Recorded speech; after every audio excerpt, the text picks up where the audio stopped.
Engagers, this is Professor Game, where we interview successful practitioners of games, gamification, and game thinking who bring us the best of their experiences to get ideas, insights, and inspiration to help us in the process of using games and gamification in our daily lives, for example, to learn what we are teaching. And I am Rob Alvarez. I work at Ironhack, teach at IE Business School University, and so much more, and host this podcast. If you have an extra second, please go ahead and subscribe for free to our email list at professorgame.com/subscribe. So Engagers, welcome back to another episode of the Professor Game podcast. And this is an interview I've been looking forward to very, very much, as many others. But this one has a special touch because we are with Matt Leacock today. But before we kick off, Matt, are you prepared to engage? I am. Thanks. Let's do this, because if you don't know who Matt is, he is a board game designer living in Sunnyvale, California. And in 2014, he quit his day job to work on board games full time. Before that, he designed games on nights and weekends while working as a user experience designer for a number of Silicon Valley companies. He's best known for his cooperative games, Pandemic and Forbidden Island, although he enjoys designing all sorts of games. So Matt, that was a quick intro. Is there anything we're missing that you want to make sure you put in? Yeah, that covers it pretty well. Fantastic. So Matt, we're always curious about knowing, the typical question of what does a day look like? What does, being Matt Leacock in this day and age look like? What does it feel like to be yourself today? Well, I've been really fortunate in that I've been able to kind of pursue a job I had kind of dreamed of having, I guess, never thought really possible. But as much as I enjoy the job, it is a job. I get up and I check mail, and maybe I get some playtest sessions in, or I do some design work, I do some development work, get some more correspondence done, and then I try to wrap up and not bleed too much into my my home life. That sounds great. Are you, like, during the pandemic, are you working from home? Are you still going to some sort of office? Yeah, I got a home office, so the pandemic didn't affect me a whole lot. My life before and after are pretty similar. Yeah, sounds great. So, Matt, we like to know from our, especially with rock star guests like yourself, we also like to bring sort of some down to earth to many of our guests, and we like to know of his story. And I'm sure as a game designer, it's all about testing and seeing how things go. So I'm sure some stories will come to your mind, but we'd like to know if one of those times you were designing some sort of game and, things just didn't go your way. You were, it was some sort of first attempt in learning or fail moment or failure, your favorite failure. We want to sort of be in that story, learn from some of the lessons that you got there, see how you came out of it. Like, wherever you want to go, it's a fantastic story, I'm sure. Sure. Yeah.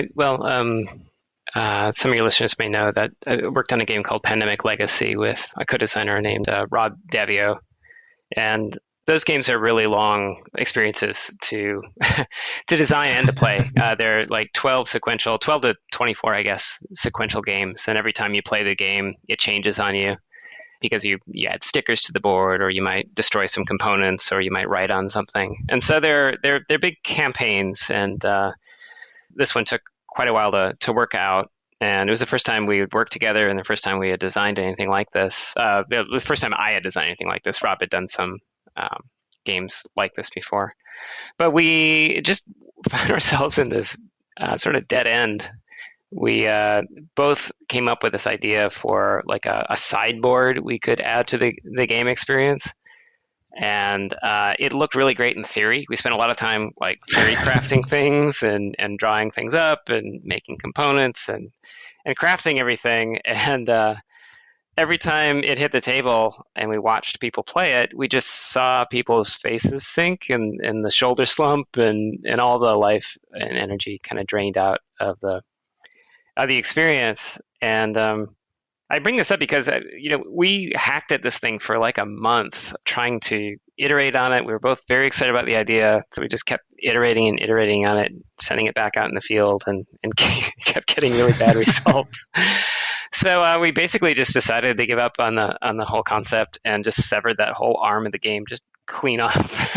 And that was really painful, but it was sort of like looking at the game like a patient and seeing that it had this sort of this growth on it that we just really had to carve out. And we found some ways to repurpose some of the ideas. But I guess I focus on that because I always like to look back at that when I get stuck, because we spent a long time working on it, hacking on it, and I wasn't sure if we were ever going to crawl out of that hole, but we did. And I think one thing that I look to is just like kind of believing in the process of going back and observing how things are working out in the field, and iterating, and sometimes you have to make difficult calls, but eventually you kind of get through it, and just having faith in that you can get through it is important.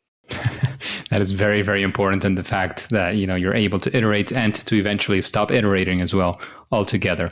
And Matt, like one of the things that comes to my mind when I hear this is like, the first one is, if you were to do something very similar to that from the start, again, is there something that you would start off doing differently? Like, is there something that changed for you after having that experience? Like from the start, of course, you at least now know eventually you might have to stop pursuing some things, but maybe from the start or in the middle of your design process, did something change in your mind as far as that? Yeah, I've gradually gotten better. And this is one case where it really stuck out of trying to keep things pretty crude and get them on the table very early before you invest too much in the adornments or make something that's really clever. Try to find out if the basic ideas are working at all, and then move forward from there. So just having the crudest possible early prototype, even if it's not complete, just to get up and running. So because they're like, prototypes are like conversations. You kind of like, you put them down on the table and then you play them and they talk back to you, and you learn from them right away. And sketches are don't really have the same life. They don't have the same kind of they don't talk back as loudly that way. So the one thing I learned there and continue to learn is just I have to continually remind myself, is to keep the fidelity really low in the early phases of design. Very, very low fidelity. That is a beautiful lesson from such an experience, because I'm guessing it helps you as well. Like they talk louder, and as well, you probably get a little bit less attached emotionally to that prototype. Oh yeah, right? for sure, yes. By the time you have to sever that, it's like a nail and not a full finger, hand, or arm. Yeah, well said. That's much a better experience if it's just not working out, but as well, since it's so early days, it maybe has a better chances of being, sort of iterated out on. And I don't know, that's my general feel. And I'm guessing that that's one of the things that, even if they tell you stories about this and how important this is, you always say, yeah, that's exactly what I'm doing, until something like this happens and you say, maybe I have to do it more. And what they were saying, I should have listened, but I had to experience it myself. And I think that experience is very important. And I'm guessing that you had it from there. And the other one was very related to that. And it was a key lesson, but I'm guessing that the key lesson was exactly that, going low fidelity and doing things differently in that sense, right? Yeah, that's right. I almost sometimes like you kind of have an out of body experience where you observe yourself doing the design work and you see yourself doing things and you think, oh my God, why are you doing that? You really need to stop making that look so pretty. Put the pen down, get that on the table earlier, and stop what you're doing. So yeah, it sort of like helps to be self-aware, I guess, as you're doing the design work, to make sure you're on the right track. Absolutely. And the pandemic game, and I haven't played many extensions, but I have to say it's one of my favorite board games, and it made me discover this whole cooperative board gaming world that I was kind of like, as you were saying, like outer body experience I was looking forward to, but I didn't really know it was possible or it could happen. And when I did, it was like, oh my goodness, this is what I had been looking for so long, that was actually possible. And talking about successes like of course Pandemic and many other of your games, is there like a story of a time when, of course, things actually did go right, and anything you want to say, look, I feel that some of the success factors or something like that were these things, and that's what helped us go through the experience. And of course, you had ups and downs, but in the end, you managed to sort of pull it through, and it could be one of those sort of proud moments versus the fail moments before. I felt like in Pandemic in particular was just a culmination of a lot of work and a lot of input from many different people. So I spent 3 years developing it, and I showed it to just a tremendous amount of people, a lot of variety of people too, whether it would be like friends and family, casual gamers, really diehard gamers, experts, other game designers, people at conventions. And so I don't know what to credit its success with other than it went really through the ringer and got a lot of input from a lot of different sources. And it was done really intuitively. I mean, it was the first board game that I did that was actually published.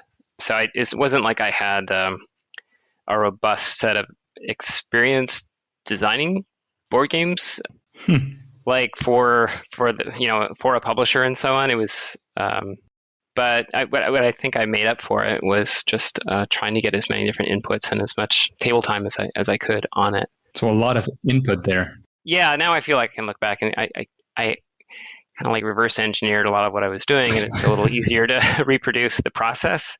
But that said, I was a user experience designer, and so I was able to use that toolkit to help me quite a bit when it came to game design. That makes a lot of sense. And you were saying it was your first published game, so I'm guessing that you did actually kind of do some sort of homey things, some stuff at home. Yeah, I did some desktop publishing, kind of off the printer kind of production of a couple games. I think I sold maybe like 120 of one and 200 of another. But I don't really feel like that counts so much. Well, it's a nice feeling that you got it out and 100 people, 200 people said, I want to put my money into this. I think it's entertaining. Huh? Yeah, if nothing else, I mean, I'm sure I lost a lot of money, and it took a ton of time to do that, but I made a lot of connections, and I think I can credit a lot of those connections and networking to how I started to make the connections I would need to then put out Pandemic. So it was just sort of a stepping stone, in a sense. Makes sense. So that we have at least two factors here, getting it out there quite a bit, getting a lot of input, and as well those stepping stones that you had from before. Like one of the things is I've heard before, like if you want to be, and this has kind of inspired me as well to start this podcast, is if you want to be a podcaster, what do? Well, you go out there and podcast, right? Yeah. So if you want to be a game designer, you probably want to go out there and game design for a bit and see how it goes. I mean, maybe it's not going to be a huge success. Maybe it's just, some people are going to see it and like it. Some people are not going to like it, and that's fine. But you gain that experience. You get it yourself out there and start doing those things for sure. That's really true. I mean, so Pandemic was my first published game, but I did dozens of games prior to that. I heard someone say that if you want to be a good poet, first you have to write 200 bad poems. And I think it's similar for game design. You just need to do it and know that your first attempts won't necessarily, blow the lid off anything, but they're kind of necessary to so you can learn. Yeah, makes me remember when I was in as well, like baseball classes. I wasn't very successful at it, but if you want to bat the ball very well, it's coming very fast. So we got like very small things to bat and to practice. So I spent like weekends just trying to hit sort of, I don't know, corn seeds and that kind of stuff just to get it doing. And you want to bat very well, you got to do a lot of batting in that sense. Mm-hmm. So that makes a lot of sense to me as well. And when you're thinking of designing games, and of course after these 10 to 12 first games, Pandemic, so many more games that you've been doing and extensions of your games, is there some sort of mental process? Like how do you come up with games and get them on the design board and start testing them out? Is there some thought process that you go through with this, some system that you do for that? Oh, that's the hardest part of the whole process, the initial idea generation. Sometimes I'm fortunate and I'll get a pitch from a designer or like a publisher. Like we're looking for a certain game that is for this number of people, plays in this amount of time, and kind of captures this feeling or has these kinds of mechanisms or some kind of criteria, because constraints are super helpful when it comes to creativity. I had one publisher say, hey, we want a co-op game for kids. You can do anything you want, anything at all. And, oh my God, that was impossible. It was just so hard. I explored a few ideas, but I had very little to show for it after we check in every year. After 1 year, like nothing, 2 years, nothing. And they got back to me and they're like, hey, we're thinking about maybe we could do a co-op game for kids that was based on chutes and ladders and it was on a mandala-shaped board. I'm like, oh, I can do that. I got them a design in like 3 months.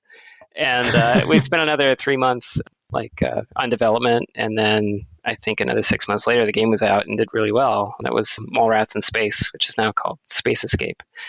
And all that was needed was the right constraints, some kind of a challenge. So I find that really inspiring. That's probably the best way for me. Other times I'll be really interested in a topic. I'm working on a game right now called Daybreak, and it's about the climate crisis. So it's sort of like Pandemic, the game for pandemics. Well, this is Daybreak for the climate crisis. And most of that game came out of research. And so that was very different for me, like doing tons and tons of reading to understand the depths of the problem and then trying to figure out a game from that. And I found that much more challenging, but I'm also finding it pretty rewarding. So I'm guessing that the restrictions there, or the limits to the creativity that actually, boost creativity, are precisely the research that you made in trying to sort of keep it reasonable in a way, according to the topic, right? Well, the first problem was trying to overcome the despair after reading many of these books. It was a real downer. I was a real trough of despair there. And then I found other books that were really talking about solutions and were more focused on what can be done. And I found those very motivating. And I thought a game that was put together in such a way that it was focused on how collective action can really lead to a positive end. So that was the first hurdle. And then it was a matter of like trying to boil down this immense problem into sort of a core loop or a set of mechanisms that would roughly model it, try to capture the dynamics of the problem and the solutions. And so, yeah, that's really, those are the constraints, right? I mean, a lot of the constraints are like, well, how do you accurately model this, or at least, roughly model it? A lot of it is around like trying to frame the problem appropriately, even if the dynamics aren't 100% on. Then there's human cognition, like how much can you present to someone at a time, so that they can learn the game in a reasonable amount of time, play it in a certain amount of time. And then there's, like how many components you can have, the cost factor, how much table space can it take up. There's lots of constraints there. So they all kind of help describe the design space that I've got to work in. They'll make their way into that. And you were talking about, you mentioned Pandemic, you're mentioning this Daybreak game that you're working on. And it feels like some of your games, or many of your games, have sort of I don't want to call it a teaching component, because in a way, yes, but it also goes beyond. It's like these games do have sort of a purpose that is not only entertainment and not only playing, which they are super fun, but they also kind of give you a sense of other things. I'm guessing that is intentional, but I just wanted to know, like, does that work different from pure entertainment games for you, or is there, I don't know, is there some sort of difference that you make, or you just make these every now and then, or like how does that work for you? Yeah, they are different. So I should say, when I started working on Pandemic, it was really about trying to create like an adventure story. You're like the protagonists in an adventure film running around the world trying to save it from these diseases. And it doesn't really attempt to model, at least the character side of it, Yeah. It doesn't really model reality. You can get a sense for how disease spreads around the world, I guess, with the infection stuff. But I didn't set out to make it educational. When I was finishing up the game, I thought about potentially like, oh, you could put little tips on the cards, like wash your hands and so on. But I didn't seriously consider any of that. And then that was never part of the game. Subsequently, people have used it to kind of introduce the topic of virology and disease and so on in school. But more often it's used to try to teach interpersonal dynamics and like team dynamics and how people can communicate and contribute effectively when working on a team. So, but that wasn't my intention from the beginning. With Daybreak, it's different. So we saw this, I say we because I'm working on this with a co-designer, Matteo Menapace. We did want the framing of the game to really communicate the scope of the problem, sort of the size, the dynamics of it, the solution set, sort of what can happen, just to communicate it. But we didn't want it to be preachy. We didn't want it to be an educational game. We really wanted you to, first and foremost, enjoy the game. So in that regard, it's really not all that different. I mean, we're trying to make a really enjoyable game that you want to play as a game. And then after you play it, you just internalize all this stuff tacitly. You understand the dynamics of the system because you need to in order to win. So it's not like the games are telling you facts or anything like that. There may be some thematic text on each of them that provides context and interest, but you don't need to read it in order to play the game. And most of the value you get from it isn't from reading that text. It's from internalizing the dynamics, I think. So I think fundamentally the two approaches are fairly similar in that I need to create an exciting, engaging game that people want to play as a game first, because I don't think our audience would shrink so dramatically otherwise. I don't think people would necessarily want to just pick it up to learn about climate.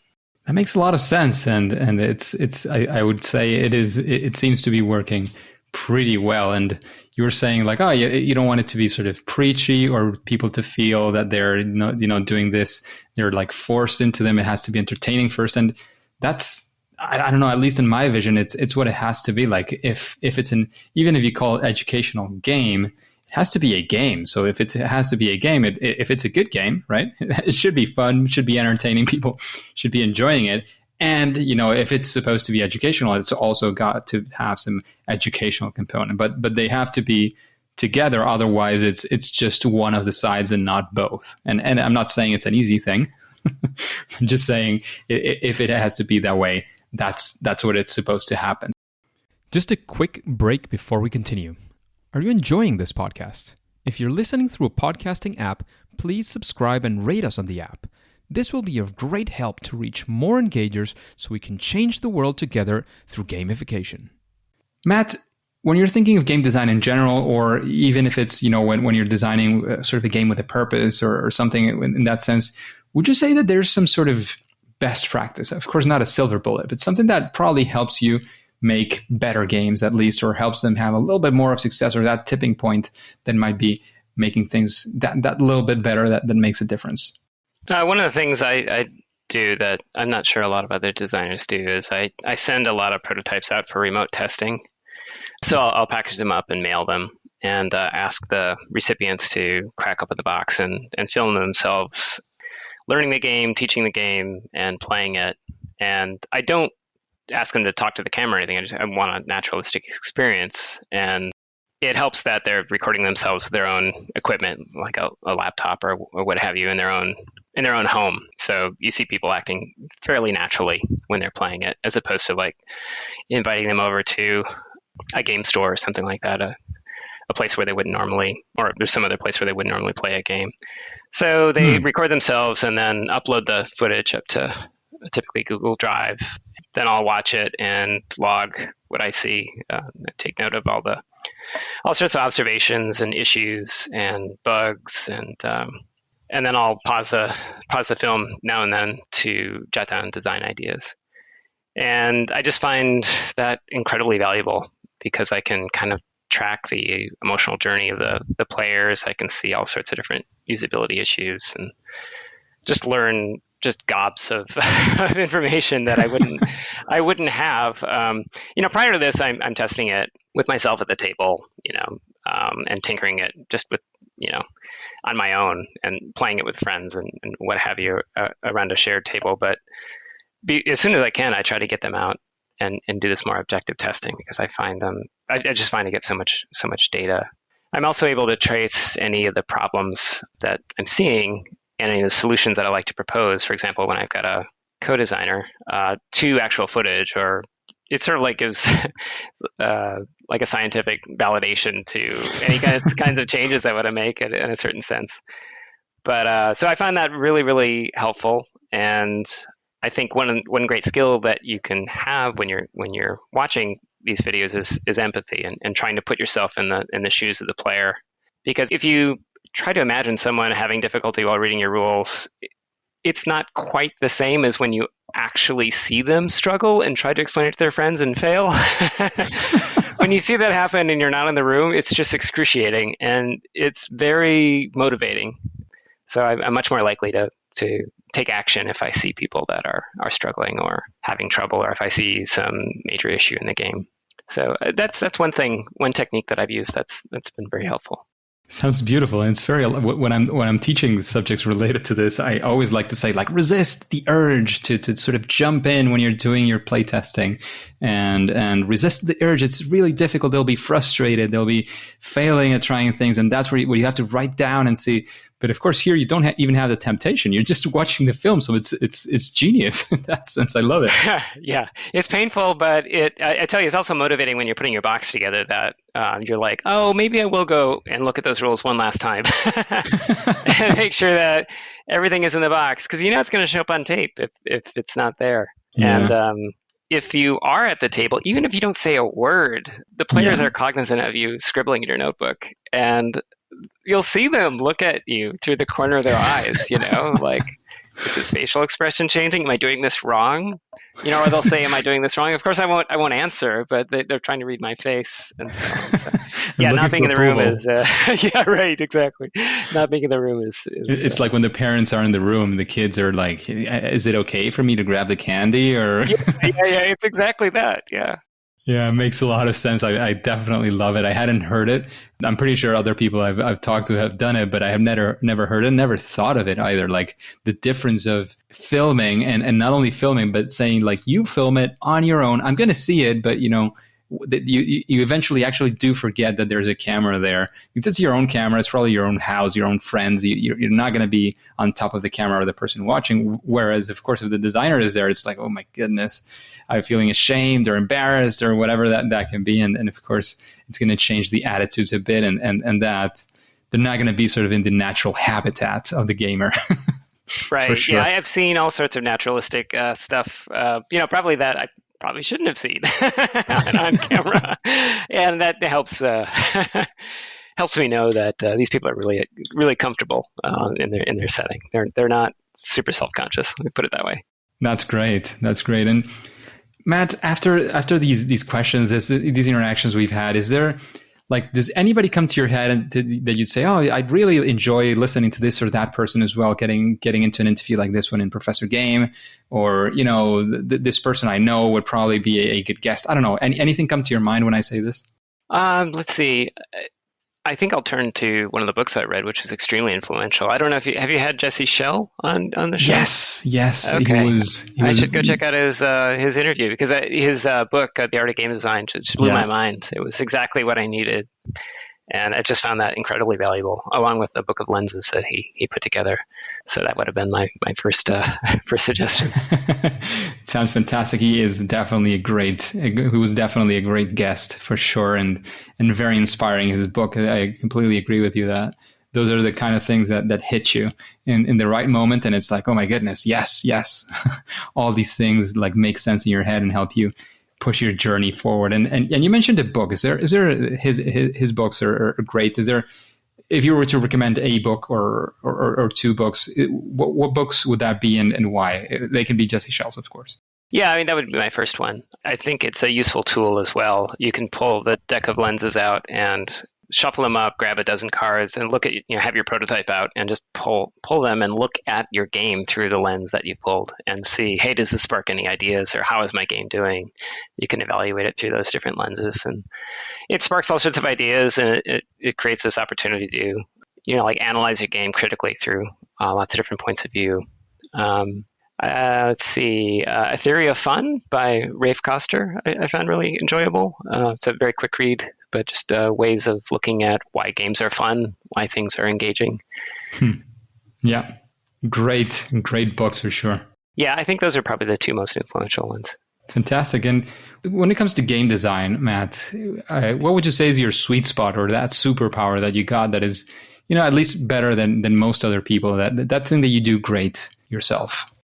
Aside from the whole video ethnography sort of technique, being able to create a prototype from nothing into something playable on the table very quickly, and then being willing to throw it out, minutes later, I think is a superpower. So I can make a full prototype, in a matter of hours and get it played and iterate on it. I worked on a game over this past week. I think I pulled at least 24 iterations on it, and starting from a sketch in a notebook, and I'm almost in development now, and it's been so much fun. I haven't done a fresh new game in a while, and when you end up doing long stretches of development sometimes, or long stretches of testing, and it's just been a joy to work with my hands and get something built and on the table quickly. Sounds like an absolute superpower, like definitely getting that out very, very quick. And it's very aligned with the same things we've been talking about as well, to getting it out there, showing it to other people, putting it out in the world as fast as you can. You need a prototype for that. And the faster you can pull it, the better you can get more and more feedback. Absolutely. And Matt, I do ask for the audience every now and then to send us in their questions. And I pick random ones for some guests when we do have a little bit of time left. And I found this one, when I clicked on it, of the list, this was one of the ones that caught my eye, and it came out today. And this is a person called, I'm not sure if I'm pronouncing this well, so apologies in advance. It's Ekbal Hozaber. And this person is saying, I would like to know how to design a board game for blind persons. So any thoughts on how to go about a challenge like this one, this huge constraint for a board game? Oh, yeah. Well, I've not done this before. I know there is a game out there that was developed in conjunction with some blind folks. I think it was nyctophilia or something like that. I'm trying to remember. You had to make your way through some kind of three-dimensional terrain blindfolded. I guess my first suggestion would be to really work with some blind folks. Talk with people about how things are different or the same for them, and involve them through the entire process. So you brainstorm things with that group, because it's not something you'd want to do, I think, if you're a seeing person, and just try to guess, right? You really need to involve that community and figure out what kinds of novel things, because I think you could create some pretty amazing games, I would imagine. Not only for that group, but for people who can see. We could have all sorts of novel experiences, might build all sorts of empathy or aha moments for those with differing abilities. So, yeah, it's an interesting problem. But other than involving that community, I don't have any knee-jerk. I think everything else would be fairly straightforward. Sounds like a very, very good recommendation. Of course, those are the best play testers that you'll have. But even from the start, as you're saying, getting some ideas and getting a sense, that's part of the research that you make when you're making a game that has those constraints again. And I think it makes a lot of sense. So thank you for those suggestions, Matt. And of course, before we take off, before the end of the interview, is there any final piece of advice you wanna leave us with?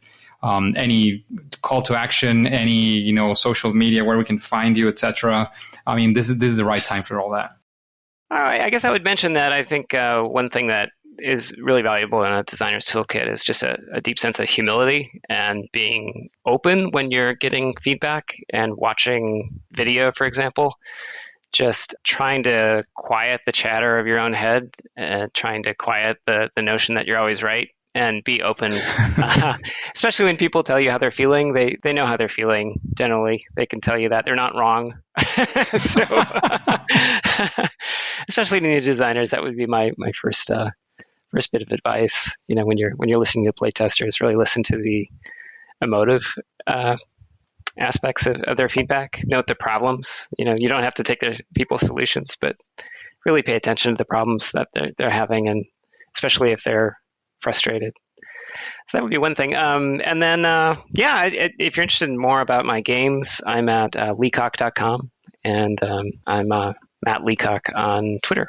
That sounds great. So now we know where to find you. We have even more, fantastic advice for people who are getting into the world of game design, creating games with purpose, et cetera, et cetera. So thank you very much, Matt. I know you have plenty to do these days. You had we tried to do this a few months ago. You had a very busy agenda. So we appreciate the opportunity to have you, for the engagers to listen and to learn so many lessons from you. However, at least for now and for today, it is time to say that it's game over. Engagers, it is absolutely fantastic to have you around, and thank you for listening to the Professor Game podcast. And if you want more interviews with amazing, incredible guests like Matt Leacock, the creator of Pandemic and so many more board games, And please go ahead and go to professorgame.com/subscribe and get started into our email list for free. That way we can be in contact and you will be the first to know of any opportunities that we in Professor Game have for you. And remember, before you go on to your next mission, remember to subscribe or follow using your favorite podcast app and listen to the next episode of Professor Game. See you there.